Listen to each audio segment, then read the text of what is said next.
राधे राधे, जय श्री कृष्णा। आज हम बात करने वाले हैं ईरान और इजराइल के युद्ध के बारे में कि क्यों इजराइल ने ईरान पे अटैक कर दिया और कौन सा ऐसा व्यक्ति है जिससे इस युद्ध से फायदा होने वाला है। शुरुआत होती है इजराइल से। इजराइल ने ऑपरेशन राइजिंग नाम से एक अटैक मिशन ऑपरेट किया टूवर्ड्स ईरान। देखिए, अब इजराइल को क्या लगता था कि ईरान एक मिशन जो तैयार कर रहा है, इस मिशन में इजराइल ने कई जगह गोले चलाए, 20 मिलिट्री कमांडर और 14 ईरानी साइंटिस्ट को मार गिराया। इजराइल ने ईरान को इसलिए टारगेट किया क्योंकि इजराइल को डर था कि ईरान न्यूक्लियर बम बना लेगा और उसके बाद वो इजराइल पे अटैक कर देगा। इजराइल ने ईरान को टारगेट किया। अब हम बात करते हैं कि जब दो देशों के बीच युद्ध होता है, चाहे वो भारत पाकिस्तान का युद्ध हुआ, लेकिन एक व्यक्ति ने दखल दिया तो युद्ध विराम हो गया।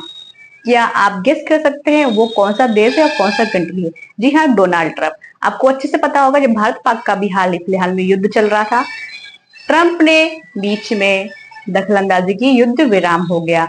पहली मंशा तो ये थी कि इजराइल को लगता था कि ईरान कभी भी न्यूक्लियर बम बना लेगा और वो इजराइल पे कभी भी गिरा देगा। इसलिए इजराइल ने जो 14 साइंटिस्ट और 20 मिलिट्री कमांडर थे, उन्होंने उसको टारगेट किया कि शायद यहाँ पे न्यूक्लियर बम बना रहे होंगे या फिर ऐसी कोई यहाँ पे षड्यंत्र चल रही होगी। तो इजराइल ने वहां पे कई जगहों पे बम गिराया और 14 साइंटिस्ट और 20 मिलिट्री कमांडर को मार गया। दूसरी मंशा ये थी कि अमेरिका और इजराइल चाहते थे ईरान का तख्ता पलट हो जाए।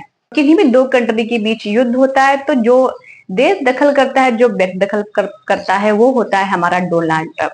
जब भारत और पाकिस्तान का युद्ध हो रहा था तो हमारे अमेरिका ने बीच में समझौता करा दिया। अमेरिका को पाकिस्तान को लगता है कि इस युद्ध से उसको बहुत फायदा हुआ है, उसने भारत को नुकसान पहुंचाया है।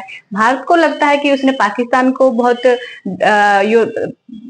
नुकसान पहुंचाया, इससे भारत का फायदा हुआ है, और पाकिस्तान को लगता है कि इससे पाकिस्तान को फायदा हुआ है। लेकिन बीच में आ जाते हैं हमारे डोनाल्ड ट्रंप जी और वो इस युद्ध विराम को रुकवा देते हैं, युद्ध विराम करवा देते हैं।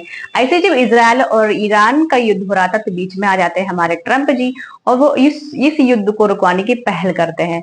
जैसे कि आपको पता होगा, जब हमारा जो अमेरिका है, रूस है, इन देशों के पास बहुत, ये जो सैन्य ताकतवर देश